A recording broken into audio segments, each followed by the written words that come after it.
नमस्कार, 8 PM show में आपके साथ मैं हूं भविष्य त्यागी। 8 PM शो आज किसानों की महापंचायत पर ही होगा। जिस तरीके से बीते दिन किसानों ने एथेनॉल फैक्ट्री के खिलाफ हनुमानगढ़ में डेरा डाल दिया था, उसके बाद प्रशासन को एक तरीके से कहा जाए तो घुटनों पर आना पड़ा। टेबल टॉक हुई किसानों और प्रशासन के बीच, कुछ सहमति बनी। लोग कह रहे हैं कि भाई जो एक किसान आंदोलन व्यापक होने की चुनौती इस सरकार के सामने थी, क्या वो चुनौती टल गई है? लेकिन क्या इससे इतर कोई बात है? क्या चुनौती अभी और बड़ी हो सकती है? क्या कुछ सहमति बनी थी वो मैं आपको सुनवाऊंगा, लेकिन उससे इतर भी कुछ और चीजें हैं। क्योंकि कांग्रेस पार्टी खुलकर किसानों के साथ तो नहीं आती दिख रही है, ना सचिन पायलट, ना अशोक गहलोत, ना कोई और बड़ा नेता खुलकर एथेनॉल फैक्ट्री के खिलाफ इस आंदोलन में किसानों के साथ खड़ा नजर आ रहा है। लेकिन कहीं ना कहीं दो तरफा घेरने की कोशिश जरूर कांग्रेस पार्टी और पूर्व मुख्यमंत्री अशोक गहलोत करते नजर आ रहे हैं। वो क्या बात है, क्या खबर है, ये भी आपको बताएंगे। और इसके अलावा मुख्यमंत्री भी आज जयपुर में हरियालो राजस्थान नाम से एक पर्यावरण कॉन्क्लेव करते नजर आए हैं। अब देखिए, पर्यावरण को लेकर किस तरीके से चुनौती मुख्यमंत्री के सामने है वो समझने की कोशिश करेंगे। लेकिन महापंचायत में क्या कुछ हुआ, किसान नेता ने बताया कि भाई इस महापंचायत में ये जो डेरा डाला गया है, इसके बाद प्रशासन से क्या बातचीत हुई है और क्या आगे रहेगा, सुनिए जरा। प्रशासन के साथ हमारी वार्ता हुई है। वार्ता के अंदर प्रशासन ने अपनी तरफ से सरकार को मुकदमे वापस लेने के लिए, फैक्ट्री के एमओयू रद्द करने के लिए डीयू लेटर अशासकीय पत्र लिखने पर सहमति हुई और इसके साथ साथ मुकदमों की जांच जो है सीआईडी सीबी को करवाने के ऊपर सहमति बढ़ी। प्रशासन ने एक कदम बढ़ाया है, हमने 2 कदम बढ़ाए।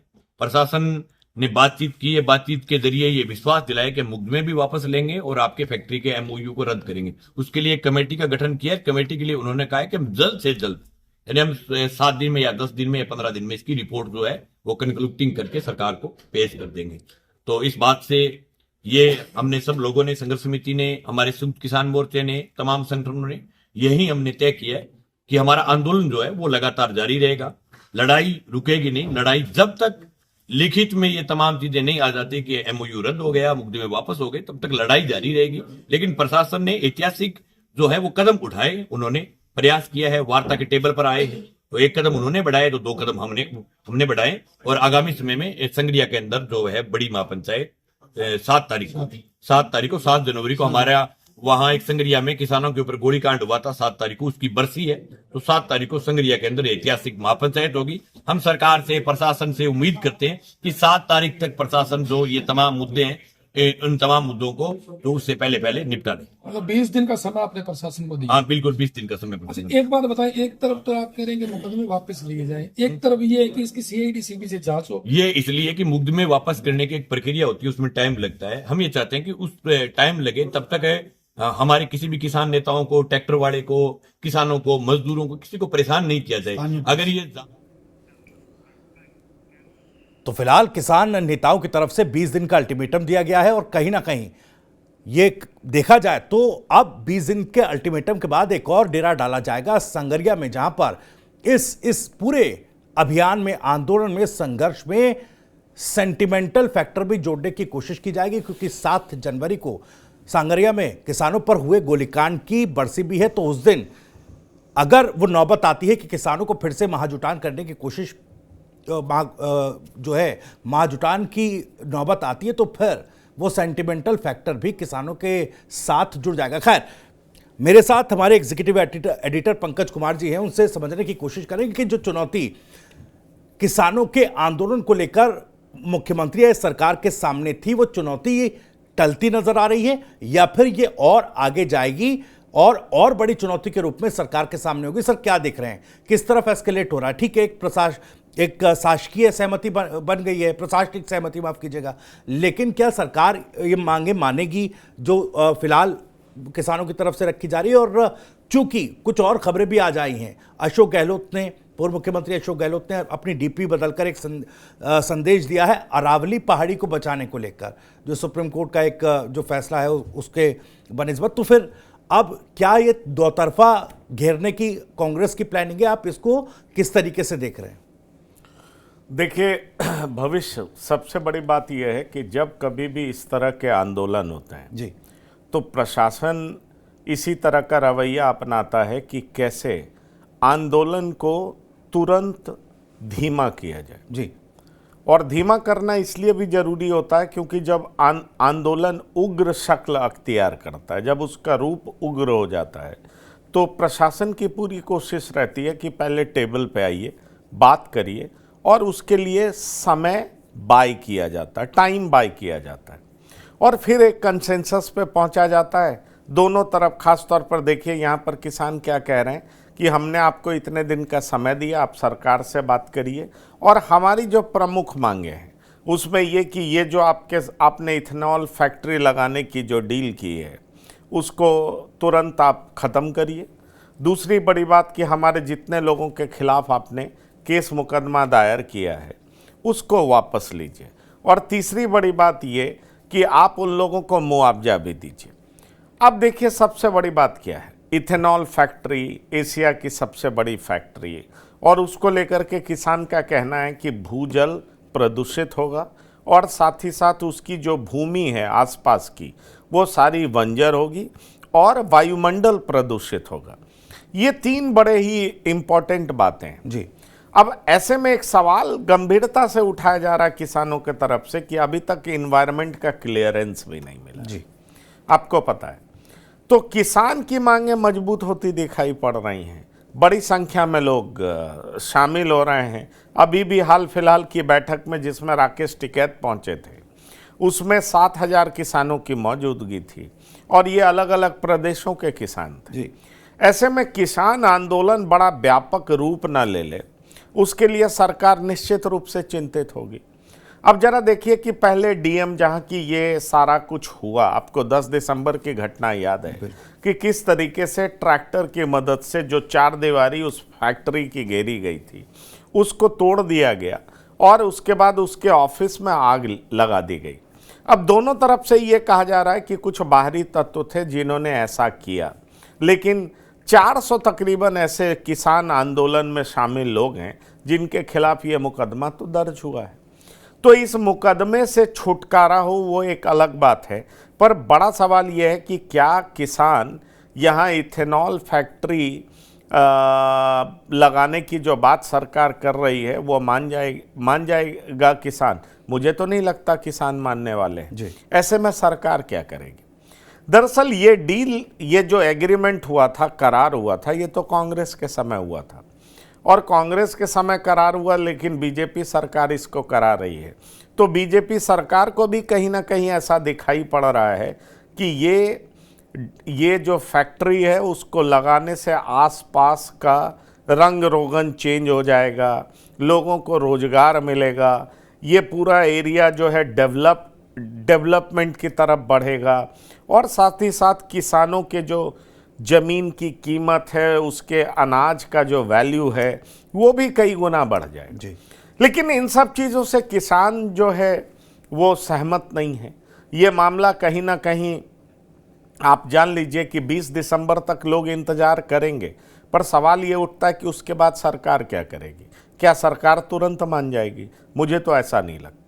सरकार निश्चित रूप से ये करेगी कि एक कमेटी बना देगी। वैसे सरकार ने एक कमेटी बना दिया है, 5 लोगों की कमेटी है जो वहाँ मुआयना कर रही है, जांच पड़ताल कर रही है, ये सारा कुछ चलेगा। पर बड़ा सवाल ये है कि इस बड़े क्राइसिस से राजस्थान सरकार कैसे निकलेगी?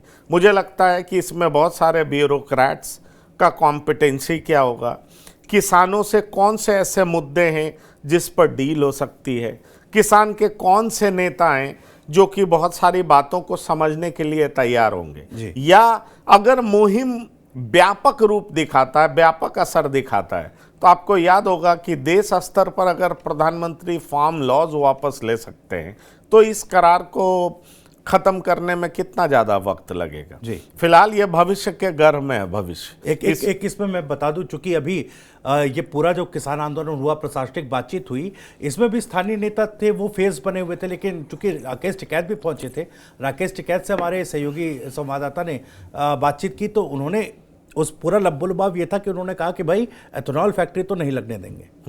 मैं वही कह रहा हूं, इथेनॉल फैक्ट्री नहीं लगने देंगे अगर ये बेसिक प्रेमाइस है जी। जिससे इधर न उधर किसान टसकने वाले नहीं है, तो सारी लड़ाई तो इसी फैक्ट्री को लेकर के है ना। अगर इस फैक्ट्री को लेकर के करार अगर सरकार जो है खत्म कर देती है तो फिर तो किसान मान जाएंगे। पर ये मुझे इतनी आसानी से होता हुआ दिखता नहीं है, क्योंकि आप देखें वहां के एग्रीकल्चर मिनिस्टर ने क्या कुछ कहा है, आइए हमसे बात करिए, आप प्रदेश के डेवलपमेंट को क्यों रोकना चाहते हैं, इस बात को आप जान लीजिए। तो इस तरह के बयान सरकार के तरफ से आ रहे हैं, चाहे कांग्रेस की सरकार हो चाहे बीजेपी की सरकार हो, दोनों यहाँ इथेनॉल फैक्ट्री लगाने के फेवर में।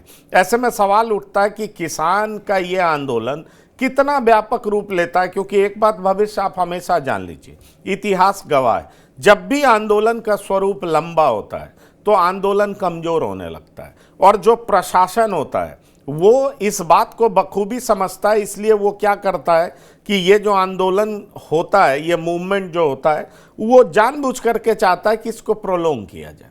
पर बड़ा सवाल ये है कि चूंकि लोकतंत्र है, सरकार इस बात को बहुत अच्छे तरीके से समझेगी कि इसका फायदा और नुकसान क्या होगा। अगर उसको लगेगा कि इसका नुकसान हो सकता है भविष्य में, तो सरकार पीछे हट भी सकती है। अगर उसको लगता है कि इसका कोई ज़्यादा नुकसान नहीं होगा, तो सरकार पीछे क्यों हटेगी। तो देखिए, इसके कई पहलू हैं, कई मायने हैं, लेकिन अभी अच्छी बात यह है कि दोनों तरफ के लोग शांति प्रस्ताव लेकर के आगे बढ़े हैं। जो डिस्ट्रिक्ट मैजिस्ट्रेट हैं, वहाँ के कलेक्टर हैं, उन्होंने कहा है सरकार के सामने ये सारी बातें रखेंगे, और फिर देखिए सरकार किस हद तक इस पर तैयार होती है। आगे बातें जो भी बढ़ती है हम लोग निश्चित तौर पर अपने दर्शकों को बताएंगे, लेकिन फिलहाल स्थिति इस तरह की बनी हुई है कि वहाँ शांति बहाल है, और जो मूवमेंट का डर था कि ये मूवमेंट और व्यापक रूप दिखा सकता है और वो अशांति में भी तब्दील हो सकता है, जैसा कि 10 दिसंबर को हुआ, फिलहाल ऐसा होता हुआ दिखाई नहीं पड़ रहा है। ये 20 दिन की मोहलत क्या रंग दिखाएगा, किस तरीके से सरकार इसको हैंडल करती है, ये देखना दिलचस्प। बिल्कुल सर, एक दूसरे सवाल पर आ रहा हूं, जो दूसरा पहलू था कि भाई आज मुख्यमंत्री बैठे थे एक कॉन्क्लेव में पर्यावरण के, जो हरियाणा और राजस्थान के नाम से था, तो दूसरी तरफ पूर्व मुख्यमंत्री अरावली हिल्स को बचाने के लिए डीपी बदल रहे थे। तो क्या देखिए, खुलकर तो नहीं पर्यावरण के मुद्दे पर, खास करके इथेनॉल फैक्ट्री के मामले पर, लेकिन क्या कांग्रेस अब पर्दे के पीछे से रह करके खेलना चाहती है कि भाई ये जो चुनौतियां बन रही हैं अलग अलग मुद्दों पर पर्यावरण के लिहाज से राजस्थान में, उसको एक व्यापक रूप दे दिया जाए, बड़ा रूप दे दिया जाए? देखिए, आपको एक बात बता दें, जो भी रूप दे दिया जाए, सवाल ये उठता है कि पर्यावरण को लेकर के सारी पॉलिटिकल पार्टीज को एक तरीके से सोचना चाहिए। पर्यावरण अब बहुत बड़ी समस्या इस देश के लिए ही नहीं, किसी राज्य के लिए नहीं, बल्कि पूरी दुनिया के लिए। आप जानते हैं ग्लोबल वार्मिंग किस तरह का समस्या बन चुका है पूरी दुनिया के लिए। अब सवाल उठता है कि अरावली, जिसकी हाइट कम होती जा रही है, जो कहते हैं कि इतने मीटर से कम हो तो वो अरावली है ही नहीं, वो अशोक गहलोत ने जो भी लोगों को बताने का प्रयास किया है, मैं इसको काबिल तारीफ मानता हूँ, क्योंकि उन्होंने ये बताने का प्रयास किया है कि अरावली कैसे उधर की हवा को, जो प्रदूषित है, उससे हमें बचाती है। अरावली कैसे हमें बहुत तरह की समस्याओं से बचाती है। अब अरावली की साइज अगर छोटी होती जाएगी और हम उसको अरावली ट्रीट ही नहीं करेंगे, तो ये हम अपने खुद के लिए गड्ढा खोद रहे हैं। ऐसे में सवाल उठता है कि अरावली को लेकर के जो अवेयरनेस अशोक गहलोत जगाना चाह रहे हैं, वो विपक्ष के नेता के तौर पर ही नहीं, क्योंकि वो विपक्षी पार्टी के नेता हैं। अगर वो यही रवैया सरकार बनने के बाद भी जारी रखेंगे, तो मैं मानूंगा कि अभी जो बात कर रहे हैं वो निश्चित रूप से ईमानदार बातें कर रहे हैं, उनकी सोच ईमानदार है। क्योंकि जब हम कहते हैं ना कि कई बार राष्ट्र के मसले पर, इन्वायरमेंट के मसले पर, ये सारे ऐसे मसले हैं जिस पर कोई कंप्रोमाइज नहीं होना चाहिए, किसी तरह की राजनीति नहीं होनी चाहिए, किसी तरह का पॉलिटिक्स नहीं होना चाहिए। आखिरकार हमें तय तो करना पड़ेगा कि डेवलपमेंट एट व्हाट कॉस्ट, ये हमें तय करना पड़ेगा। क्या अभी हम वो कहते हैं ना कि मतलब थोड़े समय के लिए या थोड़े से गेन के लिए, ये या कहते हैं कि बस थोड़े समय में हमें इतना मिल जाए, पर लॉन्ग टर्म उसका बहुत नुकसानदायक हो, तो ऐसे डेवलपमेंट का क्या मतलब है? आप अपनी प्रोडक्टिविटी बढ़ा रहे हैं, इंसेक्टिसाइड यूज कर रहे हैं, पेस्टिसाइड्स यूज कर रहे हैं, आपका खेत का प्रोडक्टिविटी यील्ड तो बढ़ जा रहा जी। है, लेकिन अगर वो खाने वाले लोगों को कैंसर का कारक बन रहा है, तो ऐसा इंसेक्टिसाइड्स पेस्टिसाइड्स यूज करने का क्या मतलब? जी। अगर इथेनॉल कुछ लोगों को रिजल्ट दे सकता है, परिणाम दे सकता है, उस इलाके का बेटर डेवलपमेंट कर सकता है, लेकिन उससे भूजल प्रदूषित होता है, उससे वातावरण प्रदूषित होता है, लोग बीमार रहने लगेंगे, तो फिर उस तरह के डेवलपमेंट का क्या मतलब है? इस बात को हमें समझना बहुत जरूरी है कि डेवलपमेंट एट व्हाट कॉस्ट। जी। और अगर डेवलपमेंट हम नेचर के स्वरूप बनाते हैं, नेचर के अलोंग बनाते हैं, जिससे हम स्वस्थ भी रहते हैं और हम डेवलप भी करते हैं, तो डेवलपमेंट भी हमें चाहिए। फिर हमें डेवलपमेंट से मुंह नहीं मोड़ना चाहिए, हमें बहुत रूढ़िवादी भी नहीं होना चाहिए। तो सवाल इसीलिए गंभीर है कि अरावली का साइज क्या हो, अरावली का महत्व हम किस तरीके से दें, और अरावली को लेकर के जो अवेयरनेस जगाने का काम अशोक गहलोत ने किया है, उसका वेलकम किया जाना चाहिए। मुख्यमंत्री भी कर रहे हैं, बड़ी अच्छी बात है, अशोक गहलोत भी कर रहे हैं, बड़ी अच्छी बात है। सवाल ये है कि ये राजस्थान ही नहीं, पूरे देश के लिए इन्वायरमेंट को लेकर के अवेयरनेस चलाना, लोगों को बताना कि आप अपने वातावरण के लिए, वायुमंडल के लिए किस तरीके से जागरूक हों, और आप अपने हर हरकत में ये जरूर नज़र डालें कि आपके इस हरकत से वायुमंडल प्रदूषित तो नहीं होता है। अगर इस तरह का हम ध्यान रखेंगे, हम अपने बच्चों को सिखाएंगे, तभी हम अपने अगले जनरेशन के लिए कुछ बेहतर छोड़ करके जाएंगे। मुझे लगता है कि अशोक गहलोत ने जो किया है एक तरीके से एक नायाब प्रयास है, ये सबको अपनाना चाहिए, और वाकई अरावली को बचाने के लिए और उसके फायदे को ध्यान में रखते हुए हमें उचित प्रयास करना चाहिए। चलिए, बहुत बहुत शुक्रिया सर इस तमाम जानकारी और विश्लेषण के लिए। तो जाहिर तौर पर एथेनॉल फैक्ट्री के खिलाफ किसानों का जो महापंचायत हुई, उसके बाद जो ये आंदोलन है, ये किस तरीके से चुनौती बन सकता है, और पर्यावरण के मुद्दों पर जिस तरीके से अब एक स्पेस पर्यावरण के मुद्दे को मिला है, इस पर चूंकि देखिए कॉन्क्लेव वगैरह मुख्यमंत्री भी कर रहे हैं, तो क्या इस तरह के कॉन्क्लेव में इस तरह के मुद्दों पर सीरियस डिबेट होंगी या होना शुरू होंगी, तब जाकर के कहीं ना कहीं इस तरह के मुद्दों पर एक अच्छे रिजल्ट की तरफ बढ़ा जा सकता है। खैर, इन चुनौतियों से किस तरीके से पार ये सरकार पाएगी, इस पर नजरें बनी रहेंगी। फिलहाल राजस्थान से जुड़ी और भी तमाम खबरों को सबसे पहले जानने के लिए आप सब्सक्राइब जरूर कर लीजिए TV9 राजस्थान। नमस्कार।